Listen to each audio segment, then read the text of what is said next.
description for Kratos was just, we want him to be badass. And that was the direct quote from Dave, you know, that he used the word that a lot, all over. So I knew okay, that's a definite, we need to get that. But at the beginning, we didn't even know if it was gonna be male, female. Some of the sketches were actually a female Kratos, possibly. We're looking for anything that might work. This was just, it doesn't really look like much. It's some kind of alien creature. Or a little bit more comical, big hands, big feet, a flame for his hair. It's almost like holding the weapon like a pool cue. Originally, I was feeling like maybe we need to kind of give him a little soft spot, you know, something that humanizes him. And so that was, we tried the whole baby idea, kind of like the lone wolf and cub, and figured, okay, we can't do a baby because we can't have a baby getting injured or anything like that. So, okay, how about I put a puppy back there, and Dave actually liked that idea at first, but just in terms of implementing it, it would cause a lot more gameplay issues. Eventually, Dave kind of went a different direction with it, and it's like, hey, how about you have to kill the puppy before it turns into Cerebus? I was like, oh, okay. The second stages, we went through a lot of different types of characters. Dave saw this one, he's like, oh yeah, it's capturing the feeling of what he wanted. The next big challenge was, what is he going to be using? You know, because I mean, this is a game, and one of the big things that we need to really push is, how does he fight? At some point, Dave responded to some chains that I'd put on him, and then at some point, I gave him 2 blades. But those 2 elements were never really put together. They're like, oh, we need to hurry up and come up with something. And I think one day I was like, okay, I'll just go off to lunch by myself. I need to think about this. And I went to Carl's Jr. I think I still have that sketch somewhere, and it's like a little napkin sketch. That was the first sketch that we started to go towards. Kratos with the double blades, big thick blades, swinging him around with his chains. As an artist, I would like to push him more. As a game artist, where we ended up, I think it works well. When I first started here, Kratos had the chain blades. The main thing, like the theory behind all of it, was to maintain the fluidity of the change and the fact that there was weight at the end of them, but not cripple the player because of it. Not like you'd have to sit there and wind up and go all over the place. It was actually just like a performance or something, which sounds, you know, but it's not. The biggest challenge, I guess, would be animating his blades. In the beginning, the rig didn't really support that kind of weapon, so there was an evolution in the way we handle all that. Now the animators are a lot happier. Actually, everything with the rig right now is pretty good. It's pretty easy to animate Kratos compared to the first game. Kratos was that sort of brutal, no-holds-barred, just vicious guy. What I was trying to put into it as well was it was sort of the violence, but it also had a bit of the style to it, so that you felt cool playing this guy. We wanted to keep the player interested, so we can't just do a rehash or recolor of something else. And so we struggled a lot with the powers and also the weapons. And in the first game, we had 1 sub-weapon, the chains and the sword. And so we knew that we needed to expand upon that. I really wanted to experience that being cut down to size, that fall from grace, and have the player experience that during play, like actually have to deal with all that, and then take a little bit of their own emotions of losing their powers, their frustration, and then it kind of focuses towards the antagonist of like, fuck that guy, he took my stuff. He looks more smoothly than the first game. Now, texture is more detailed than the first game, but actually on technical side is cheaper than the first game character. This is a model with texture, and we use the green color to do all the transparency. Initially it was very hard because the design always asks for a lot of things, and my initial reaction is, you know, no, we can't do that, or you're crazy.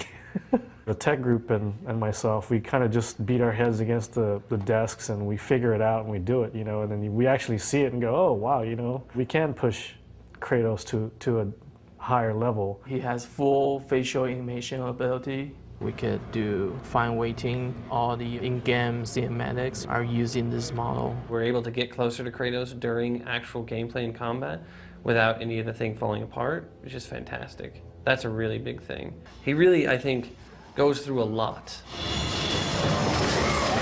At the end of this one, He's denied again his vengeance, and he finds out something that the extras movie said was already so, but just bummed me out that we said that, so we're pretending that the extras movies aren't 100% there. So all the people out there who are finished the game and have gotten this and have said, oh, what the hell, the extra movie said that Kratos' mom told him that Zeus was his dad. I don't care. A concept artist takes the descriptions from the director and just the story, and we design all the assets, whether it's a character, environment, a prop, whatever, anything visual in the game. We draw it up, we paint it up, and design what it looks like. We've got this piece here. It's Kratos versus a Minotaur. This is going to be for another Game Informer. One of the nice parts about working on this image was that I got to kind of redesign the Minotaur a little bit, and had fun with them right here. You can kind of see some of the changes going on here. One of the things that we ran into, because initially I had his head cocked a little bit further over here to his left side, but you don't see his face as well. So this was one of the changes that Corey asked me to do, was try to, cock his head back over a little bit more so we can see his face. The palace is one of the big locations. It has sort of rounder setting, and as you progress to get to the center, you get sent to the bottom, and then there's dramatic magic release, and then you get to send to the top. I was really excited about the whole concept behind it. One thing that I was able to sell to Corey was having this two monumental statue in the front, so kind of accentuate, actually step into this place, the worshipping temple. The write-up they gave me was that he would create a void, and he's supposed to take his weapon, which in this case was a boomerang, and throw it into the void, and the void would appear near Kratos and strike him. His left arm was supposed to create the void, so I started to take half his body, or one arm would be kind of black, or half his body would be draped in cloth. As I went along, I started thinking about, how about if he threw up this void? So he would just kind of come at you and puke on the floor and create this void. Corey, he wanted it to become more like black smoke. So I started playing around with those themes. This was kind of what he bought off on. I was getting really close. I just had to make some minor changes on it. I really like him the way he's looking, and just at this point they killed it. Yeah, it's still one of my favorite pieces. It was for me, a nice exercise in development. What I was told was that this is where the boss fight is going to happen between the Sister 1 and Sister 2 and yourself.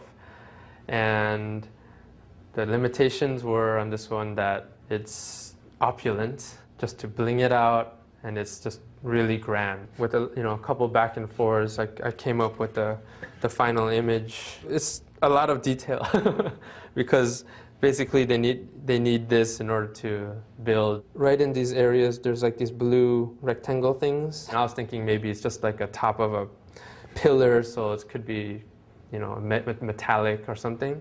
But Ken Feldman, he interpreted it as blue velvet pillows. So he actually modeled like blue velvet pillows in that environment, which is totally fine. It could be seen as a place of worship, so maybe people were to sit on them and stuff like that. But so yeah, seeing their take on your idea, ultimately it's their idea, but our concepts, and seeing it in a 3D form coming alive, that's where the reward comes from. All I was really given about the character Oceanus was that he resides in a lake and then comes up out of the lake and starts to wreak havoc on the gods around him. This is what I came up with. Just a lot of variations of the Titan body. The reaction to these was less than stellar. They thought, well, he looks like the other guys, and what are you doing? With the help of my VizDev team, we were able to kind of push it outside of the box and really make some strange, bizarre things. And my team pushed me and told me, let's make this really weird and not worry about how it works. Just make it cool. This had a much more favorable reaction, but not there yet. And then he keeps evolving, keeps changing into more of a water creature. The elements that took me to the next steps at this point was to abandon his legs. This is where we finally ended up, which was just this sort of whirlpool of water just shooting up into the sky with his fists and just, exuding power. Unfortunately, after all this work, Oceanus was cut entirely from the game. I hate water now. I really do. I just never liked it, don't swim very well, and this kind of confirms it.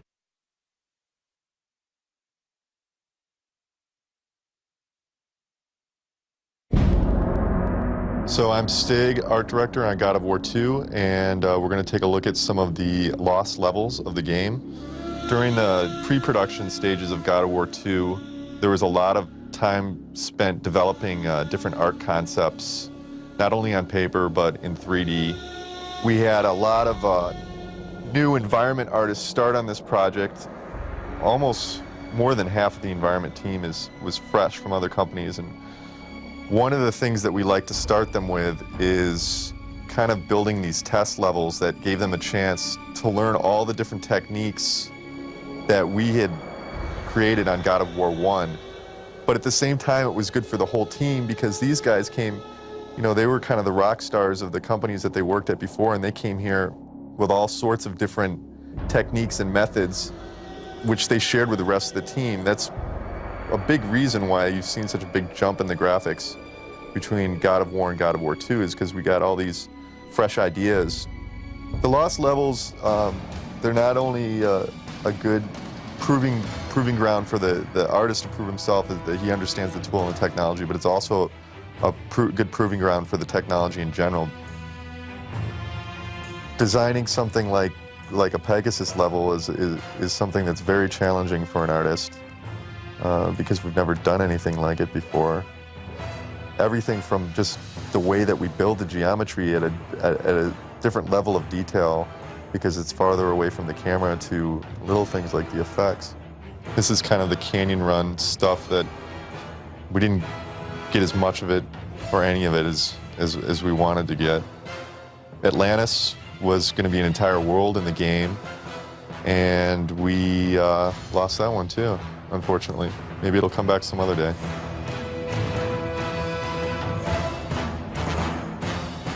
This is almost a complete level, pretty much. I mean, we had a lot of everything from the visuals down to all the scripting of the events and explosions, AI placement.